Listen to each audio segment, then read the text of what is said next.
രമേശ് ഞങ്ങളുടെ കോളേജിലെ ബെസ്റ്റ് സ്റ്റുഡന്റാ. മാത്രമല്ല ഞങ്ങളുടെ ഒക്കെ ബെസ്റ്റ് ഫ്രണ്ടും കൂടിയാ. He is not a criminal. പറ. അയ്യോ മുത്തച്ഛൻ എന്തായി പറയുന്നേ? രമേശ് എവിടെയാന്ന് ഞങ്ങൾക്കറിയില്ല. പോലീസ് വന്നപ്പോ കോളേജിൽ നിന്ന് മിസ്സിംഗ് ആയതാ. പേടിച്ചിട്ട് എവിടെയെങ്കിലും ഹൈഡ് ചെയ്തതായിരിക്കും. പ്രശ്നം ഒന്ന് കോംപ്രമൈസ് ആയ അയാള് പുറത്തു വരുമെന്ന ഞങ്ങളുടെ വിശ്വാസം.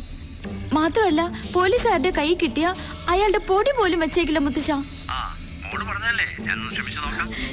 ശരി താങ്ക് യു മുത്തശ്ശ. എന്തായി? നടേശൻ അങ്കിളുമായിട്ട് സംസാരിച്ചിട്ട് എന്നെ തിരിച്ചു വിളിക്കാമെന്ന മുത്തശ്ശൻ പറഞ്ഞത്. ആ വേഷം മാറുണ്ടായിരുന്നു. വിഗും വെച്ച് വേഷം കെട്ടി എത്ര നേരം വെച്ചണ്ടാ? തലയും ദേഹമൊക്കെ ചൊറിയുന്നു. പെൺവേഷത്തിലായിരുന്നെങ്കിൽ ആരെങ്കിലും പെട്ടെന്ന് വന്നാ എന്തെങ്കിലും കള്ളം പറഞ്ഞ് അഡ്ജസ്റ്റ് ചെയ്യായിരുന്നു. വാതിൽ കുറ്റിയിട്ടിട്ടില്ല. വേഗം ചെന്ന് കുറ്റിയിടും.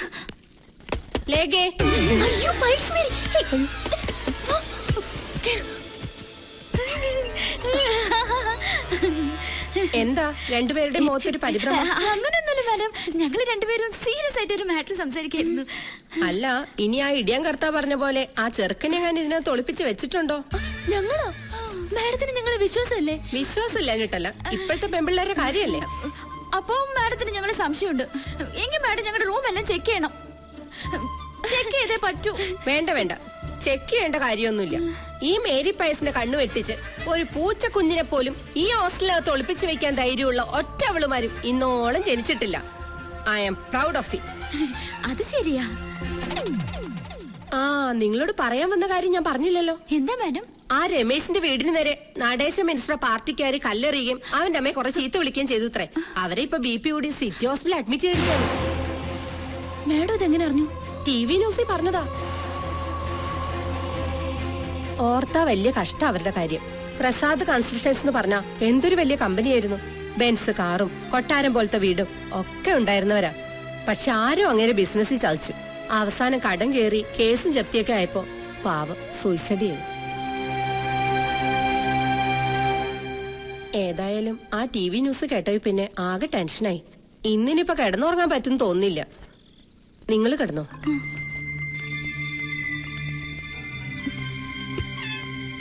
മാതാവേ, ഇന്നിനി 2 സ്മോൾ അടിക്കാതെ കിടന്നുറങ്ങാൻ പറ്റില്ല.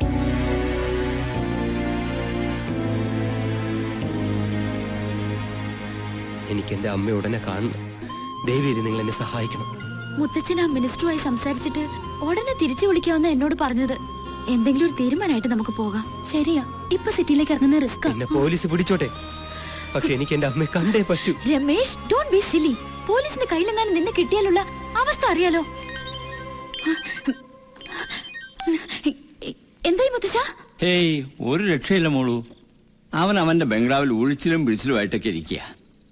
ആ ചെക്കനെ കയ്യിൽ കിട്ടിയാൽ ഒന്നുകിൽ പോലീസുകാർ കൊല്ലും, അല്ലെങ്കിൽ പാർട്ടിക്കാർ കൊല്ലും എന്ന അവസ്ഥയാ. മുത്തശ്ശൻ പറഞ്ഞ നടീശനങ്ങൾ കേക്കില്ലേ? ഇല്ല, ഒരു കോംപ്രമൈസിനും അവൻ വഴങ്ങുന്നില്ല. അവനെ സ്റ്റേജിലിട്ട് ഫുട്ബോൾ പോലെ തട്ടുന്ന TV-കാരിങ്ങനെ റിപ്പീറ്റ് ചെയ്ത് കാണിച്ചുകൊണ്ടിരിക്കല്ലേ. അത് കണ്ടിട്ടാ പാർട്ടിക്കാർ ഇളകുന്നത്. ആ, കൊണ്ടുവന്ന ഞാനാണെങ്കിലും അവനിപ്പം മറ്റവന്മാരുടെ കൂട്ടുകക്ഷിയല്ലേ. 15 വർഷം മുഖ്യമന്ത്രിയായിരുന്നു എന്ന് പറഞ്ഞിട്ട് കാര്യമില്ല മോളൂ. മുത്തശ്ശൻ ഇപ്പൊ അധികാരത്തിലല്ലല്ലോ. ആ, പിന്നെ മോളിക്കാര്യത്തിൽ വേണ്ടാത്ത റിസ്ക് ഒന്നും എടുക്കണ്ട കേട്ടോ. എന്തു പറഞ്ഞു മുത്തശ്ശൻ? No scope. സാരില്ല, നമുക്ക് നേരിട്ടൊന്ന് പോയി സംസാരിക്കാം. മുത്തശ്ശനോടോ? നോ, മിനിസ്റ്ററോട്. നമ്മൾ ഒറ്റ കയ്യിലെടുത്ത് പോവാനോ? എന്തായാലും പിടിച്ച് തിന്നോ? നമുക്കൊന്ന് ട്രൈ ചെയ്യാം.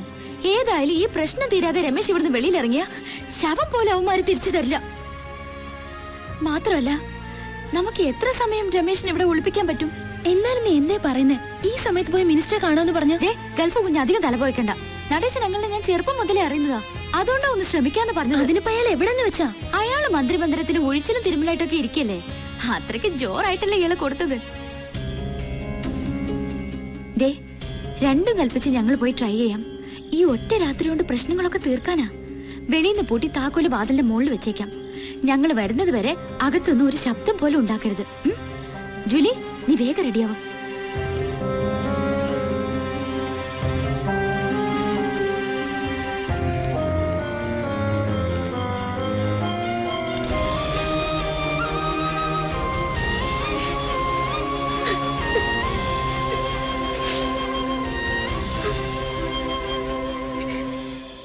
പേടിക്കാനൊന്നുമില്ല. തൽക്കാലം വേറെ ഒന്നും ആലോചിക്കണ്ട, റിലാക്സ് ചെയ്യും. പറഞ്ഞത് കേട്ടില്ലേ, മനസ്സിന് വിഷമം കൊടുക്കാതിരുന്നാ മതി. എന്ത് വന്നാലും നമ്മൾ സഹിച്ചല്ലേ പറ്റുള്ളൂ. പടച്ചോ നമ്മളങ്ങനെ കൈവിടൂല. റസ്യ, നീ ആ കഞ്ഞി എടുത്തു കൊടുക്ക്. എനിക്കൊന്നും വേണ്ട കാതർക്ക. കഴിക്കാതിരുന്നാൽ എങ്ങനെ? അസുഖം ഭേദാവണ്ടേ? എനിക്ക് എന്റെ മോനെ ഒന്ന് കണ്ടാ മതി. പോലീസുകാര് കോളേജിൽ നിന്ന് കുറെ കുട്ടികളെ പിടിച്ചോണ്ട് പോയെന്ന് കേട്ടു. രമേശിനെ അവര് പിടിച്ചിട്ടുണ്ടാവോ കാതർക്ക? അവനെ എങ്ങാനും അവരുടെ കൈ കിട്ടിയിട്ടുണ്ടെങ്കിൽ. ഇങ്ങനെ കരഞ്ഞ അസുഖം കൂട്ടണ്ട, നമുക്ക് അന്വേഷിക്കാലോ. ഞാൻ ആ പ്രിൻസിപ്പാൾ അച്ഛനൊന്ന് കണ്ടിട്ട് വരാം.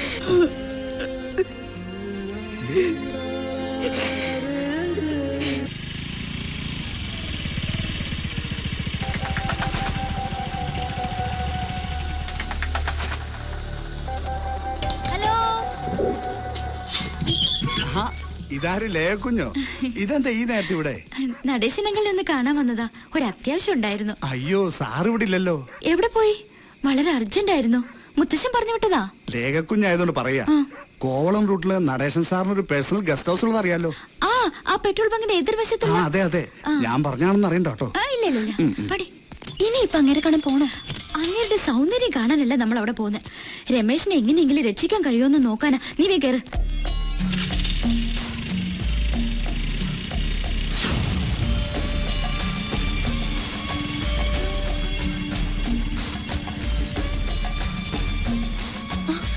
പൂട്ടിയിരിക്കുകയാണല്ലോ. എന്തായാലും അകത്ത് ആളുണ്ട്. ദേ, അങ്ങേരുടെ കാറും കിടപ്പുണ്ട്.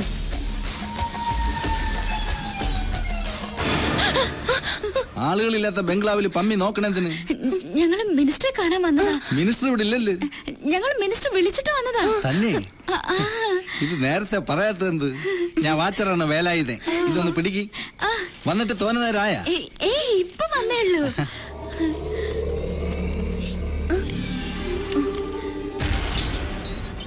അകത്തേക്ക് വരി. കേത്തലിന്റെ പോയതാണ് ചിക്കനും ചപ്പാത്തിയും മേടിക്കാൻ. ഇവിടെ വന്ന സാറിന്റെ ശാപ്പാട് അവിടെ നിന്ന് തന്നെ. ഡ്രൈവർ വയ്യം വീട്ടിൽ പോയി, അതുകൊണ്ട് ഞാൻ തന്നെ പോയത്. ഇവിടെ കുക്കില്ലേ? കുക്കർ ഒരുത്തം ഉണ്ടായിരുന്നു, അറുമുഖൻ. അവൻ വഴക്കിട്ട് പോയി. അല്ല, പേരെന്തര്? സ്റ്റെഫിഗ്രാഫ്. എന്തര്? സ്റ്റെഫിഗ്രാഫ്. ഈ കൊച്ചിന്റെ സാനിയ മിർസ. വായിക്കൊള്ളാത്ത എന്തിനോ പേരുകൾ തന്നെ. വല്ല സീത എന്നാ പാർവതി എന്നൊക്കെ ഇടാത്തെന്ത്? പേരിട്ടത് ഞങ്ങളല്ലല്ലോ. ഈ ചിക്കനും ചപ്പാത്തിയും വേണമെങ്കിൽ ഞങ്ങൾ കൊണ്ടു കൊടുത്തോളാം.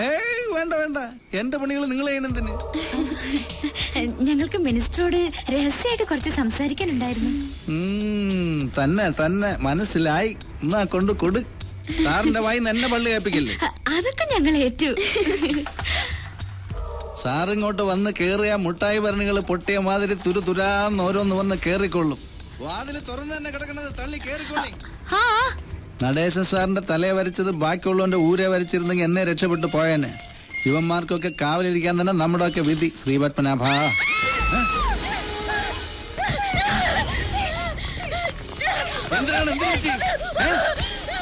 എന്തിനാണിത്? സാറിന് വല്ല കൈപ്പിഴകളും പറ്റിയ? അങ്ങനെ വരാത്തതാണല്ലോ.